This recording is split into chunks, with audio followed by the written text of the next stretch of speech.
Perkenalkan, nama saya Nur Wahyuni dengan NIM 023. Saya dari Administrasi Publik Universitas Hang Tuah Surabaya. Halo teman-teman, di video kali ini saya akan menjelaskan tentang dimensi sound governance.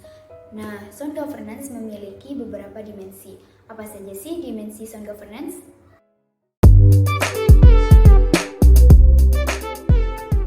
Sound governance memiliki beberapa komponen atau dimensi. Menurut Farasman, sound governance memiliki 10 dimensi. Yang pertama ada proses. Dimensi ini mengatur segala interaksi yang diperankan oleh setiap level of governance. Yang kedua ada struktur.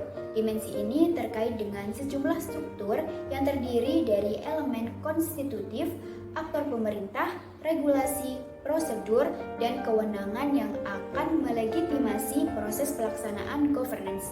Yang ketiga ada kognisi dan nilai. Dimensi ini menghendaki munculnya nilai yang sehat dan dinamis.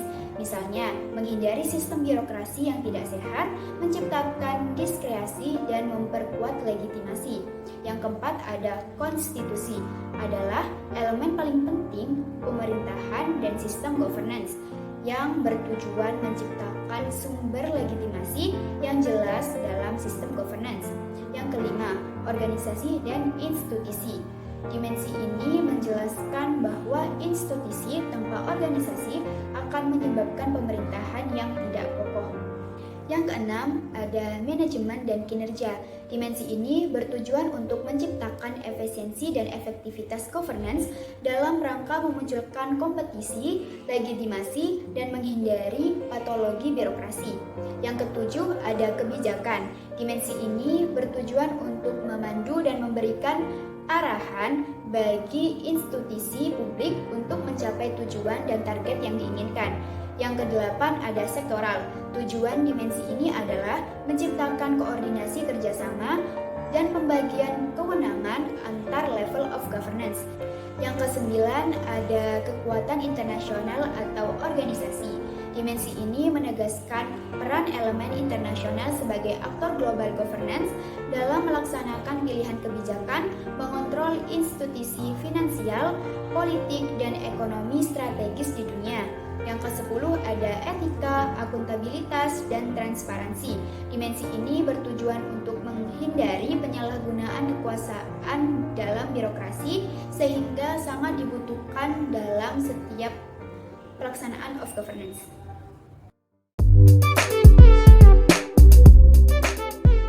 Contoh dimensi sound governance.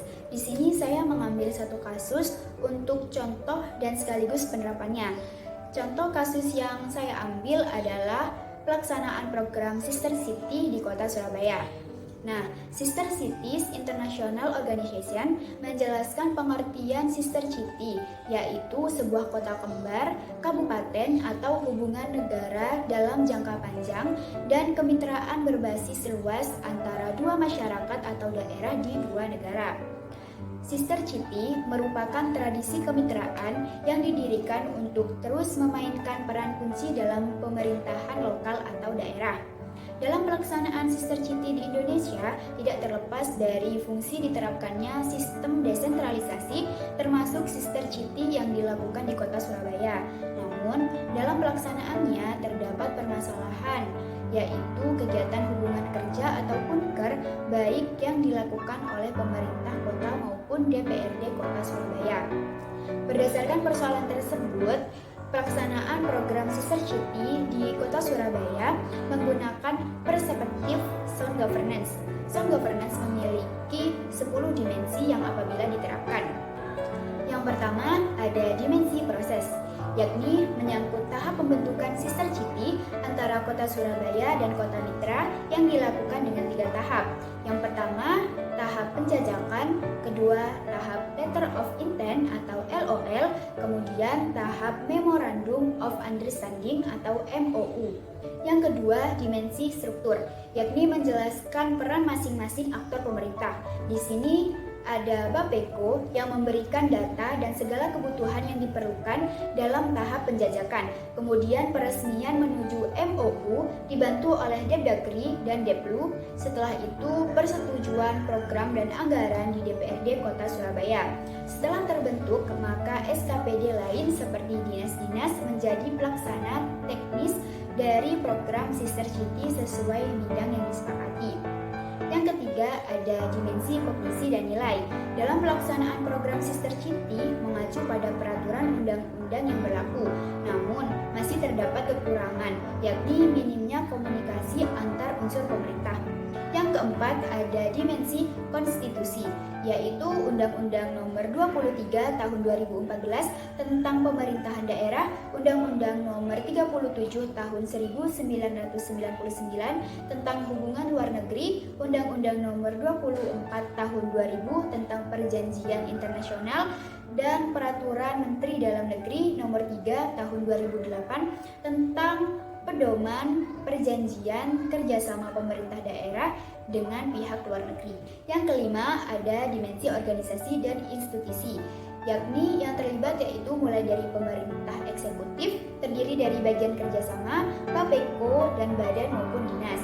Kemudian pemerintah legislatif, yakni DPRD Kota Surabaya, ada juga UKM, media massa, dan lain-lain. Yang keenam, ada dimensi manajemen dan kinerja, yakni bagian kerjasama yang mengatur terbentuknya kota mitra dan segala keperluannya, yaitu ada Bapeko yang menyiapkan segala kebutuhan yang dibutuhkan untuk kerjasama, juga menjadi koordinator dan evaluator para dinas-dinas Kota Surabaya.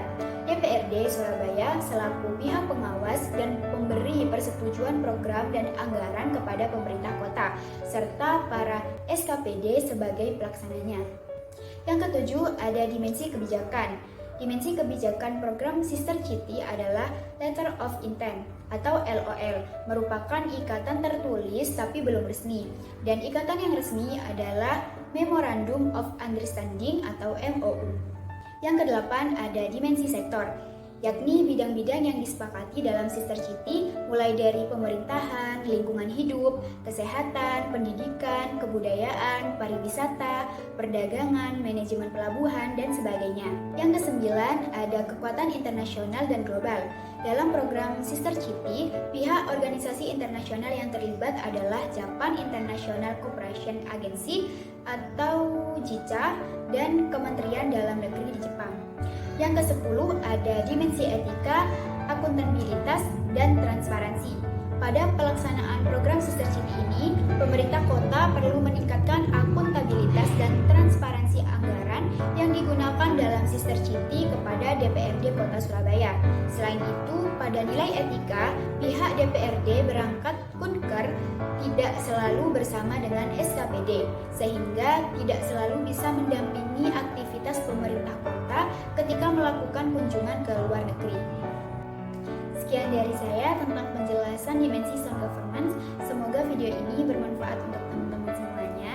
Saya pamit undur diri. Wassalamualaikum warahmatullahi wabarakatuh.